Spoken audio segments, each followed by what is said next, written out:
Eu quero saudar a igreja com a graça, a paz e a alegria do Senhor. Amém? Vocês vejam só o que é que a amizade e bem-querer faz, né, Carmen? Deixa a gente nervosa, encabulada. Ô, Jesus, só a graça. Mas essas palavras do pastor Alexandre alegram o nosso coração, porque realmente a minha família rendeu seus pés de Jesus, e eu louvo a Deus por palavras ministradas como as dele, que fizeram toda a diferença na nossa vida, nos fizeram conhecer um Jesus verdadeiro, nos fizeram caminhar sob uma palavra inerrante, que hoje é a nossa única regra de fé e de prática. Aprender, né? Paulo aprendeu aos pés de Gamaliel, e eu gosto de dizer que eu aprendi, né? A minha família aprendeu aos pés do pastor Alexandre, porque ele, além de pastor lá da nossa igreja, ele também foi meu professor no seminário. Então, vocês vão entender, né? A gente falar diante do mestre é complicado. E certa vez, em Maceió, ele ainda estava em Maceió, e ele nos apresentava e dizia: Nina, foi minha ovelha. Eu digo: vai dar confusão. Eu digo: foi não, não existe ex-ovelha. Vocês conhecem aqui alguma ex-ovelha? Não existe. Eu digo: pode mudar esse discurso, porque ex-ovelhas não existe. Então, assim, ele continua sempre, até a volta de Jesus, aquele pastor, o nosso pastor que nos ensinou, né? A sua família, Carmen, os meninos, um deles, eu estava na maternidade, só não vi a hora de nascer, mas fiquei ali junto em oração. Então, é a nossa família, e é um presente de Deus, e uma honra para mim estar aqui e ter visto ontem também aqui o meu filho, né, implantando os homens de coragem aqui nessa cidade. E como ele falou, o Desperta Débora hoje é um ministério que eu aceitei o convite do Senhor e tenho andado por esse Brasil, tenho chorado com muitas mães, tenho sentado com muitas mães, tenho visto a dor de muitas mães por causa dos seus filhos, por causa das famílias, mas eu também tenho visto muitas vitórias. Tenho visto o agir de Deus. Ao tempo que a gente recebe assim como um soco no estômago, como aquele acontecimento recente na cidade de Santa Maria, no Rio Grande do Sul, que nos deixa assim meio abalado quando a notícia saiu, a gente fica: mas Senhor, nós oramos tanto, mais de 230, 241, salvo engano. Como é que pode? Nós estamos orando. O nosso lema diz: mães de joelhos, filhos de pé. Como é que pode? De uma vez só. É para desanimar. Mas nós cremos naquele que pode todas as coisas. Nós cremos que o inimigo não vai ser derrotado. Ele já é um derrotado. Nós cremos na vitória do Senhor, que já aconteceu e já é certa. E a cada dia vão sendo acrescentados, como diz lá em Atos, aqueles muitos que são salvos. Mas ainda nas esquinas de todas as cidades, ainda existem muitos jovens, muitos, sem Deus e sem direção. E para nós, Déboras, e para os homens de coragem, aonde estiver nesse Brasil, e em vários países do exterior, aonde as Déboras já estão em oração, aonde estiver um jovem que precise ouvir falar que só Jesus Cristo é o Senhor, haverá uma Débora, haverá uma mãe de joelhos no chão. E como sexta-feira foi celebrado em todo o mundo o Dia Internacional da Mulher, hoje estamos no final de semana dessa celebração. Eu orei, né, pedindo ao Senhor a palavra de hoje, e creio que o Espírito Santo de Deus, apropriadamente, como sempre, trouxe a história de uma mulher, como foi lida aqui no Evangelho de Jesus. Nós sabemos que a caminhada de Jesus foi ensinamento. Ele separou aqueles 12 e preparou-os para que levassem a mensagem da salvação, das boas novas até os confins da terra. E por isso nós estamos aqui hoje. Porque esses homens foram preparados com excelência. Esses homens foram ensinados pelo mestre dos mestres. E cada lugar por onde Jesus passava era uma sala de aula. Cada episódio que acontecia era uma matéria para o currículo de ensinamento daqueles homens, de preparação daqueles homens. E com a história dessa mulher cananeia, que Marcos chama Sírio-Fenícia, não podia ser diferente. Foi mais um ensinamento de Jesus. A Bíblia está encharcada de homens e mulheres que oraram e buscaram a Jesus. Orações e busca que fizeram diferença. Homens e mulheres que fizeram a vida valer a pena. Homens e mulheres que, com as suas histórias, hoje nos traz esperança, nos enche de confiança, nos enche de certeza, porque o mesmo Deus que agia na história da vida desse povo é o mesmo Deus que age hoje na minha e na história de todos nós. Aleluia! Louvado seja o nome do Senhor. Jesus, nessa ocasião, vinha de um embate tremendo com os escribas e com os fariseus. Esse povo deixava talvez Jesus sem misericórdia, farto, irado, indignado. Com ninguém ele foi tão duro, chamando raça de víboras e sepulcro caiados. Ele era extremamente compassivo com o pecador, mas de uma dureza grande com o pecado. Ali, naquele lugar, aquela mulher teve um encontro que mudou a sua vida. Uma mulher que não era contada entre o povo de Israel. É uma história conhecidíssima, mas é uma história que causa-nos impacto até o dia de hoje. Essa mulher não estava contada entre os hebreus, ela descendia dos cananeus que Josué expulsou da terra prometida. Mas com a história dessa mulher, de ela ser fora do povo de Deus, nós vemos um vislumbre daquela luz que iria nos alcançar tantos anos depois e nos enxertar naquela videira através do sangue de Jesus Cristo. Uma mulher fora do povo de Deus obteve a atenção de Jesus, obteve o seu favor em resposta ao clamor. Vamos nos colocar como homens e mulheres um pouquinho no lugar dessa mulher. A Bíblia diz que a sua filha estava horrivelmente endemoniada. Algumas traduções dizem miseravelmente endemoniada. Vocês já tiveram a oportunidade de ver alguém endemoniado? E horrivelmente endemoniado. É uma coisa complicadíssima de se ver. Já vi muito crente bom e de caminhada correr longe de situações como essa, quando se deparam com situações como essa.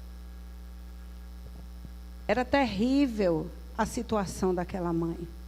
A sua filha, fruto do seu ventre, herança, aquele amor sublime, estava ali horrivelmente endemoniada. Jesus chega naquele lugar fugindo daquele embate, fugindo dos escribas, fugindo dos fariseus, querendo descansar, amparado pelos seus discípulos. E houve aquele grito no meio da multidão. Como que aquela mulher que não era do povo de Deus sabia quem era o Messias? Talvez, e nós mulheres compreendemos muito bem isso, talvez pelas conversas das comadres, da fofoca, no meio das mulheres indo ao poço, cuidando dos filhos, falavam de um homem que curava, que libertava, que era o Messias, um homem hebreu. E aquela mulher não tinha mais alternativa. Ela não acreditava mais em nada, porque a realidade que ela tinha diante dela era uma filha horrivelmente endemoniada. E aquela mulher ousou, e aquela mulher se levantou, e aquela mulher não se acomodou, ela olhou além das circunstâncias do que ela tinha pela frente. Eu vou até esse homem. Eu não tenho mais nada a perder. Se ele é quem dizem que ele é, ele vai resolver o problema da minha filha. E ela faz a abordagem certa. Aquela mulher chega diante de Jesus e ela grita: Senhor, filho de Davi. Ela não era daquele povo, mas ela faz a abordagem certa. Primeiro, ela faz o reconhecimento de quem ele era. Senhor, filho de Davi. Depois ela diz: tem compaixão de mim. É a súplica, é a dor.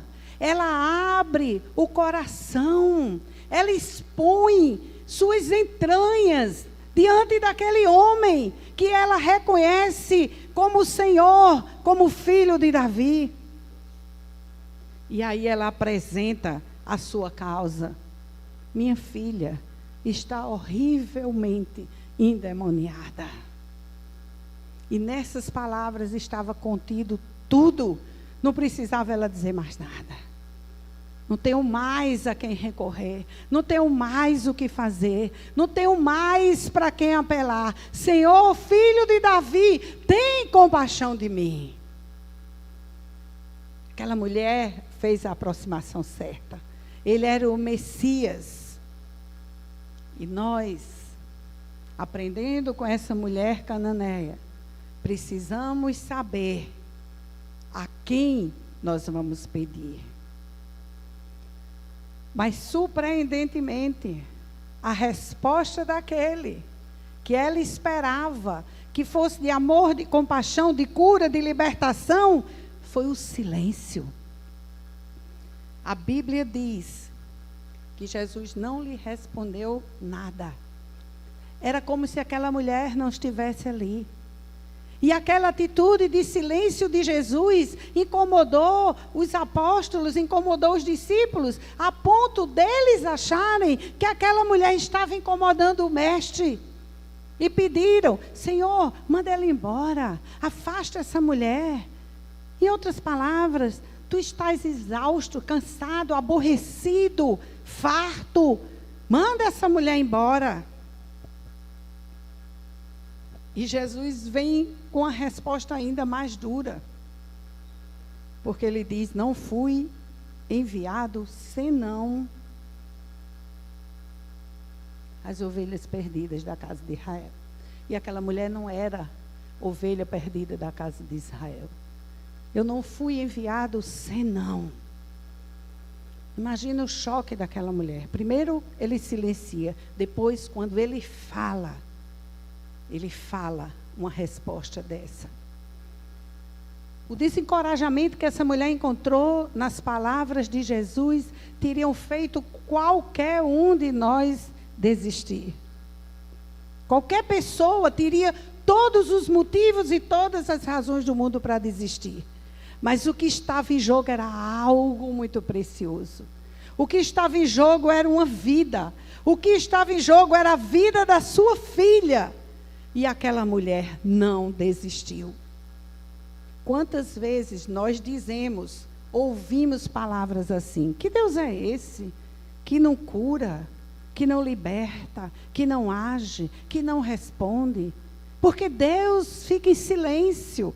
Quantas vezes nós ouvimos de outras pessoas, quando nós queremos reafirmar nossa fé, nos firmarmos na nossa fé, quando a tribulação é grande demais, quando a luta é grande demais, nós ouvimos palavras dizendo que Deus é esse que te deixa nessa situação, que não se preocupa com você, que não age na sua vida.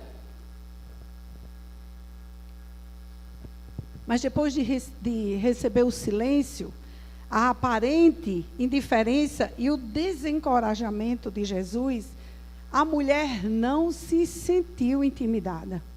Nem pelos discípulos, nem pelas respostas de Jesus, nem pelo seu silêncio. Pelo contrário, ela se aproxima e o adora. A palavra diz no versículo 25, ela, porém, veio e o adorou e disse: Senhor, socorre-me.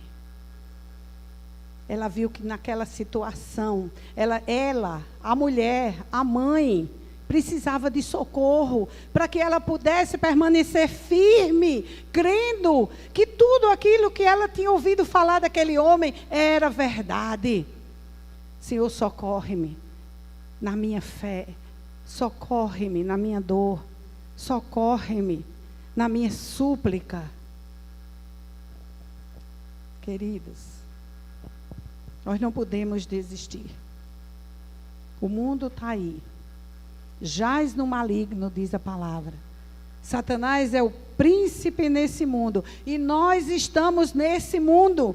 Nós não vivemos aqui dentro das quatro paredes da igreja. Nós vivemos lá fora. Nós acordamos, nós trabalhamos, nós dormimos. A nossa vida está lá, inserida nesse mundo que jaz no maligno. Vivemos num mundo de indiferenças, onde a solidariedade está cada dia mais difícil. Se eu já tenho os meus problemas, e são muitos, como eu posso ajudar alguém? Como eu posso me importar com alguém? Como eu posso querer ajudar alguém?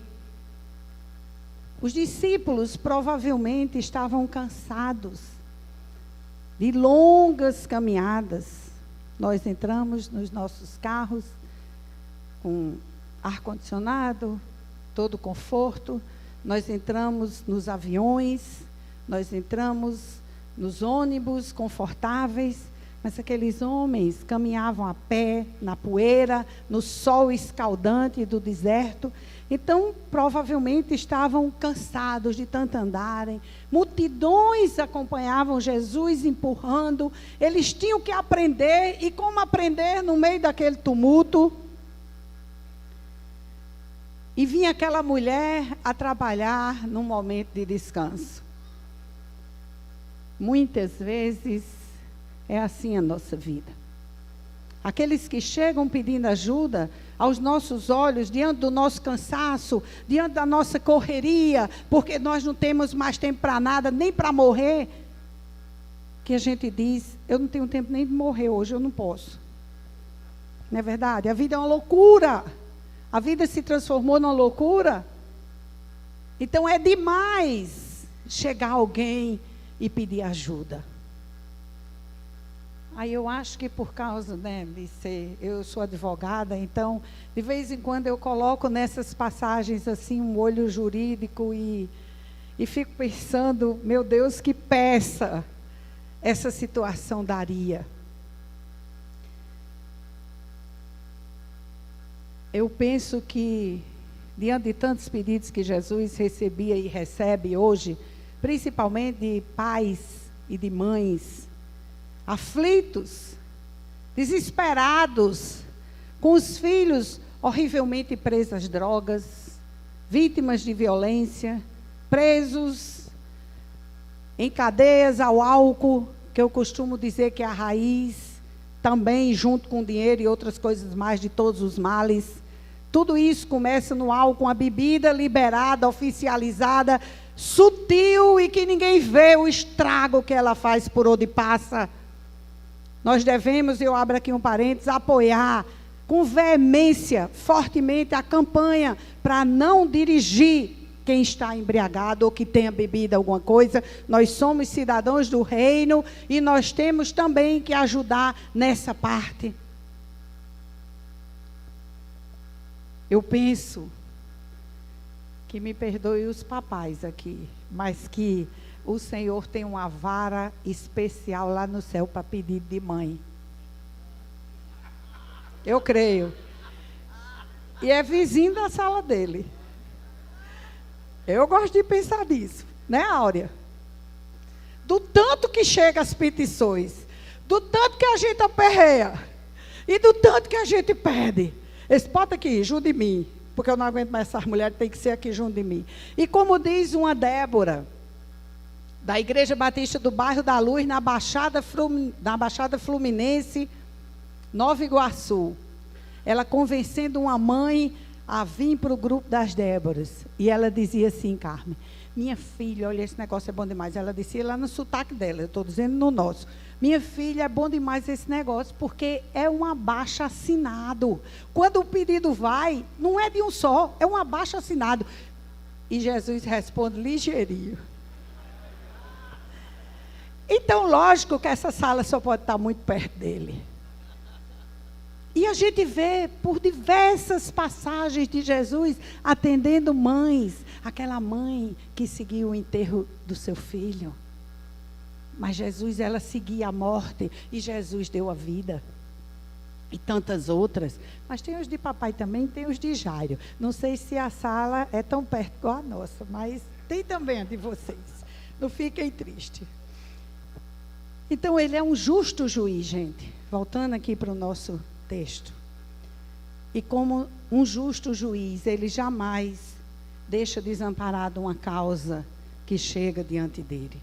E nessa hora, todos pensavam que já era a vitória. Quando aquela mulher diz, Senhor, socorre-me.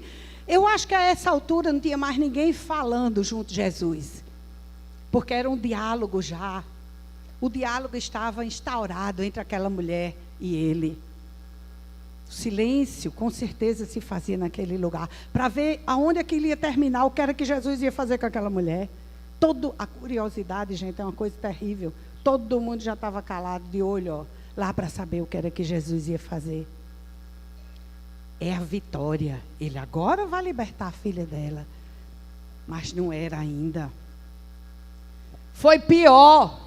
Porque diante daquele pedido, Senhor, socorre-me, Jesus endureceu mais ainda. E todos abismados, porque aquele homem era compassivo, era misericordioso. Jesus chorava, Jesus se alegrava, Jesus foi a casamentos, Jesus foi a sepultamento, Jesus era um homem, 100% Deus. Era isso que eles estavam acostumados a ver. Jesus perdoando a adúltera. E naquele momento, Jesus parecia de coração endurecido. E ele diz, não é bom tomar o pão dos filhos e lançá-lo aos cachorrinhos. Cachorrinho. Ah, gente, se fosse uma paraibana ia dizer o quê? Eu estou aqui me acabando, pedindo desesperadamente por minha filha, horrivelmente endemoniada, e eu sou chamada de cachorra. Eu vou embora porque esse homem não é nada do que me falaram. Mas ao contrário, aquela mulher se humilhou. Era costume chamar os judeus. Os gentios eram chamados pelos judeus de cães. E Jesus estava ensinando aos judeus. Para o ensinamento, a aula ser completa, Jesus precisava dar essa palavra tão dura àquela mulher. Ele sabia da reação, mas ele queria provocar os seus alunos. E a reação daquela mulher era exatamente o que Jesus queria que fosse. Um coração orgulhoso e altivo não ia jamais suportar uma humilhação daquela. Um coração orgulhoso e altivo não ia jamais consentir ser chamada de cão. Mas aquela mulher se humilhou porque a sua causa era muito mais importante para ela.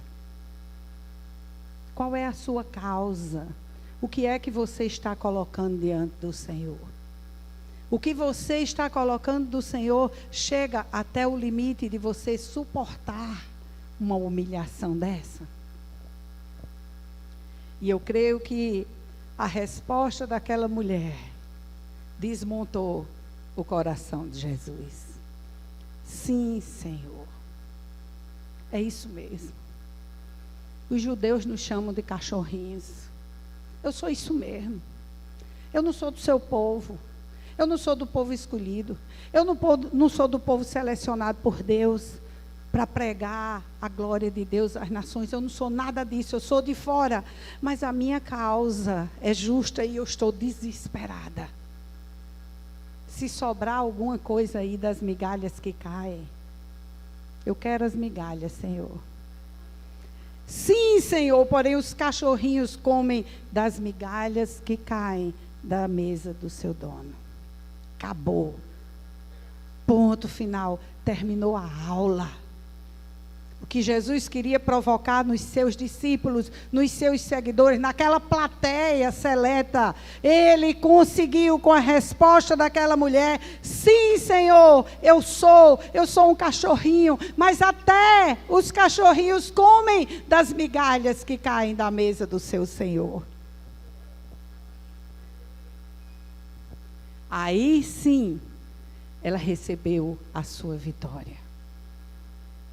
Ela recebeu uma peça maravilhosa nas palavras de Jesus, quando ela disse: ó mulher, grande é a tua fé. Ela foi exaltada, após ter sido terrivelmente humilhada. Faça-se contigo como queres. E desde aquele momento, a sua filha ficou sã. Louvado seja o Senhor. E esse Jesus está aqui nessa manhã. É o mesmo, imutável. Ele está aqui nessa manhã. Deus Pai, Deus Filho e Deus Espírito Santo.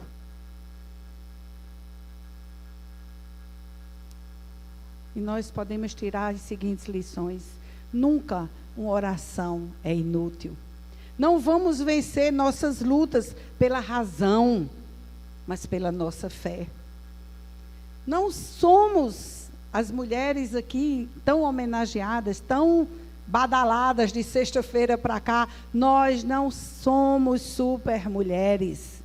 Não queira ser uma super mulher, porque você vai naufragar, porque você não é. Os homens, vocês não são super-homens. Ele está lá só na televisão, nos cinemas. Vocês não são super-homens. Nós não somos super-crentes. Nós vivemos pela graça, nós vivemos pela fé. Nós vivemos todos os dias, sustentados pelas misericórdias do Senhor, que se renovam a cada manhã na minha e na sua vida. E é por isso que não somos consumidos. Que o coração de Jesus está sempre inclinado para ouvir aqueles que o buscam de todo o coração. Aleluia. E a diferença para o mundo das indiferenças é Jesus. É a nossa fé colocada nele. Para pregarmos a Jesus como é a nossa missão, é preciso que nós sejamos seus imitadores. Jesus estava ensinando aos discípulos, porque ele estava preparando seguidores. E nós somos seguidores de Jesus, e é isso que nós estamos preparados para ser. Hoje, as mulheres e homens cananeus vão ouvir falar de Jesus através da minha e da vida de cada um de vocês aqui. É enorme, é imensa a nossa responsabilidade. E eu quero encerrar compartilhando com vocês uma história. Certo empresário ia todos os dias ao trabalho apanhava um trem. Ele morava nas proximidades de uma cidade grande. E ali todos os dias ele apanhava o trem para ir para o seu trabalho. Naquele dia em especial, naquela manhã em especial, ele se encontrava bastante atrasado. E correndo para chegar na estação, ele ouviu o primeiro apito do trem que já se preparava para partir. E aquele homem correndo, ele não podia perder aquele trem. Ele sobe naquela plataforma, naquela correria, carregando a sua bolsa. E de repente ele tromba com um menino cego e sua mesa cheia de maçãs. Aquela mesa vira. E ele olha para aquela mesa derrubada, as maçãs se espalhando. E ele olha para o trem que começa a dar os sinais da partida. E ele corre, ele se pendura nos primeiros degraus do trem. E ele se vira e vê aquela criança, aquele adolescente cego, tateando, apanhando as maçãs espalhadas por toda a plataforma. E ele olha para o trem, ele olha para a criança e ele volta correndo. E ele cata aquelas maçãs aonde ele pode, e ele vê que não vai dar tempo de catar todas, ele junta as maçãs, ele dá um dinheiro também na mão do menino, e ele volta correndo quando ele escuta aquela voz, Senhor! E ele para, olha para trás, e o menino pergunta, por acaso o Senhor é Jesus? Por acaso você é Jesus? O Senhor é Jesus?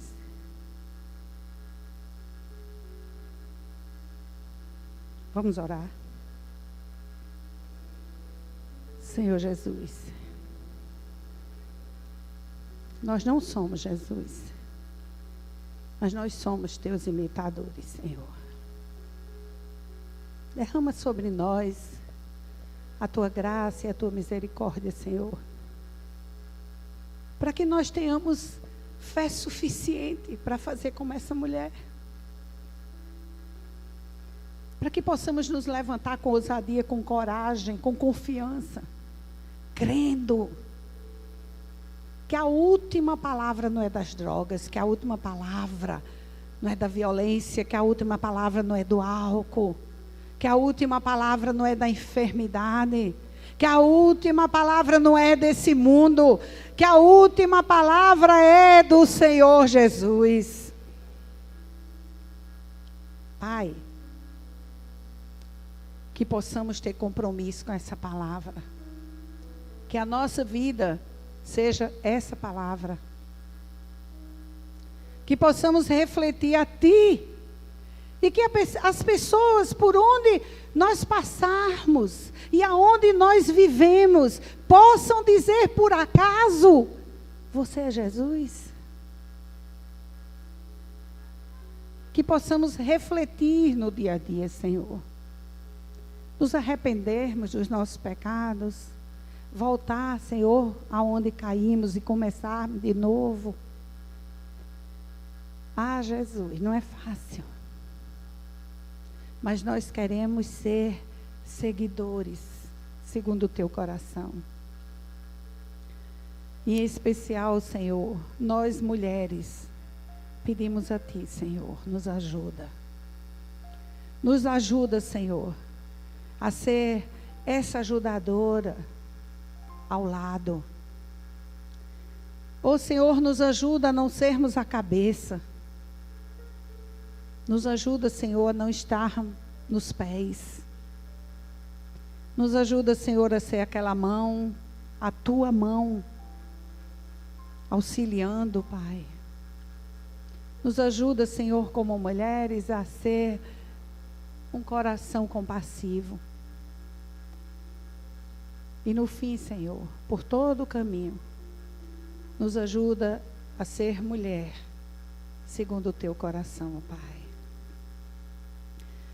É assim que nós te oramos, em nome de Jesus. Amém.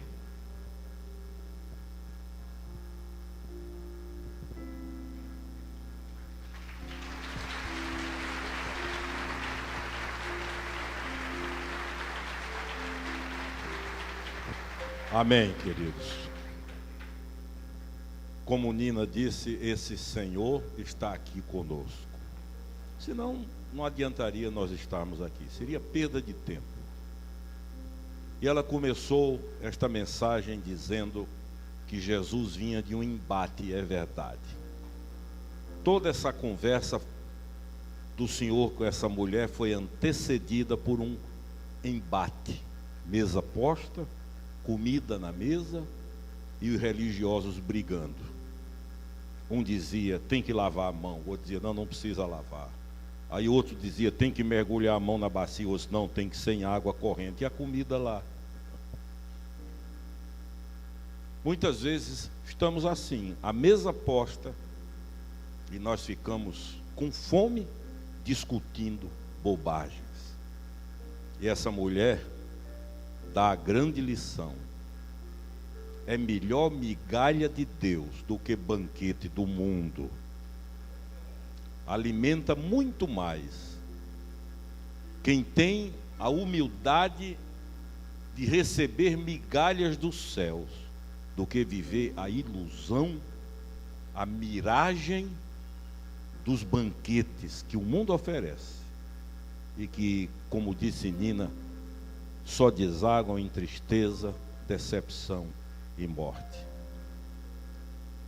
Seja encorajado, encorajada por essa palavra a não parar de pedir. Aquela mulher foi estimulada a desistir. Desista.